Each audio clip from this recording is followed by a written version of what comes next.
Salutare dragilor, Cristi sunt și astăzi vom discuta despre 5 lucruri care nu îmi plac la noul Samsung Galaxy Note 7.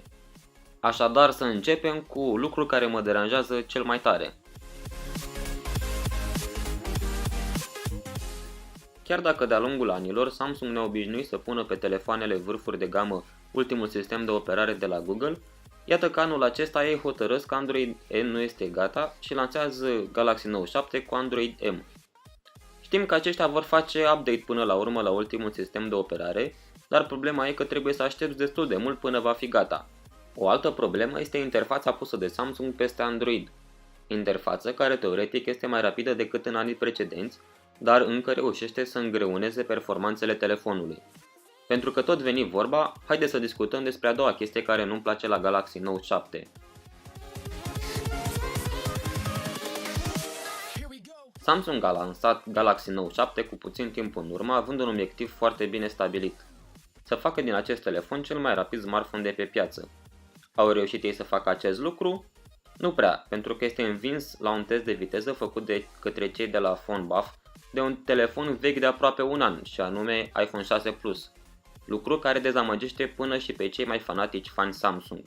Haide Samsung, poți mai mult de atât!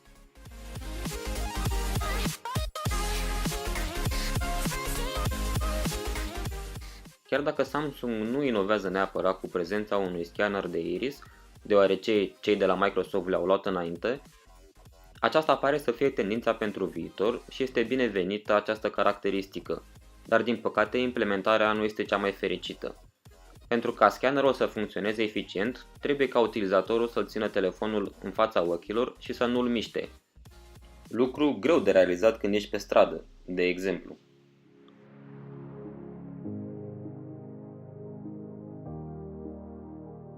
Ați fi tentat să spuneți că o baterie de 3500 de mAh combinată cu un încărcător wireless ar tinde către perfecțiune, dar vă anunț că ați greșit, pentru că bateria folosită pe modelul mai vechi Galaxy S7 Edge rezistă mai bine decât cea de pe Note 7 și se încarcă tot wireless. De aceea, probabil veți avea nevoie de o baterie portabilă pentru momentele când stați mai mult timp departe de priză sau de încărcătorul wireless.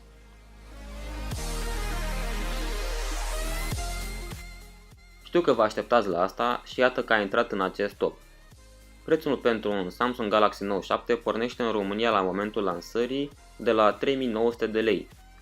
Ce să zic, sigur aveam puși pe undeva 900 de euro de care nu am nevoie.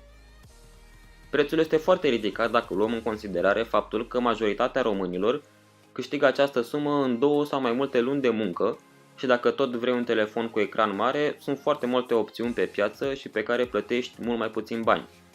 Așadar, acestea au fost 5 lucruri care nu îmi plac la noul Samsung Galaxy Note 7. Dacă v-a plăcut videoul, dați-mi un like și un share și dacă aveți întrebări, le aștept în secțiunea de comentarii. V-am pupat! Pa!